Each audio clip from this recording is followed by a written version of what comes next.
Hi everyone, good to see you again all. I hope you all will be fine. Please check Iraq latest news updates. Obtaining the dollar at the official rate has become a haunting issue for citizens, despite the availability of the required conditions.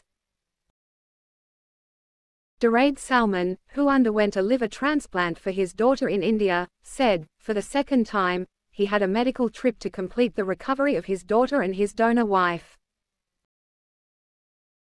He went to a Rafidain bank to obtain dollars at the official price for the purpose of paying the costs of treatment to the hospital instead of buying dollars from the parallel market at high prices. He continued, during his submission of the required documents for him, including an official visa, a travel ticket, and all the required conditions, he was surprised that he was not included in the dollar, justifying that he does not have a residence permit, and it was not mentioned in the ticket at the time of return. He pointed out that residency cannot be granted for such cases, but the patient is granted a visa for a period of 6 months, and the date of return is not determined by the patient, but rather by the hospital upon completion of treatment. He asked about the reasons for the complexity and routine in obtaining the dollar for the real person who needs the dollar in such humanitarian matters, noting that the bank's auditors suffer from excessive crowding and staying under the hot sun to obtain $3,000 for the traveler. He called on officials to put an end to the suffering of citizens, especially for those who have a patient because he needs treatment, and to provide medicine, noting that these complications and routine push us to obtain dollars from the parallel market. And Ministry's Deputy for Transport and Distribution meets Shanghai Corporation, highlights successful collaboration and government programs. The Deputy Minister for Transport and Distribution, Nazar Khan al-Tamimi, representing Minister of Electricity Ziad Ali Faidal, led a meeting this week with Shanghai Electric.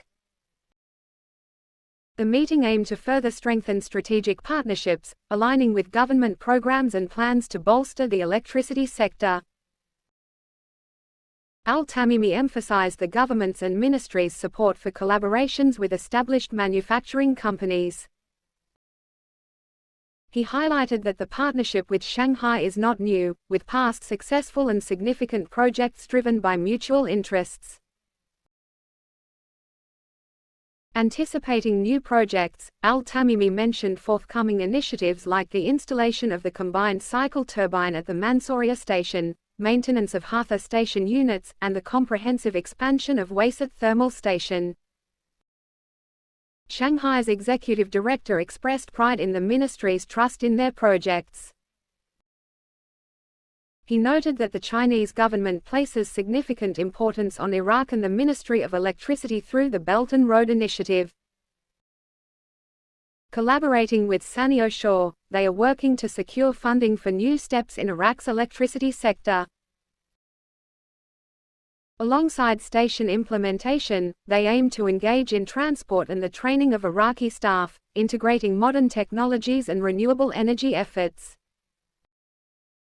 Al-Tamimi recommended providing technical studies and maps for network development.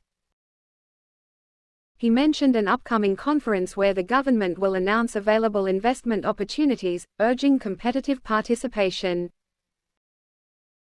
He underscored the necessity of securing financing for projects aimed at advancing the electricity sector. Thanks, take care.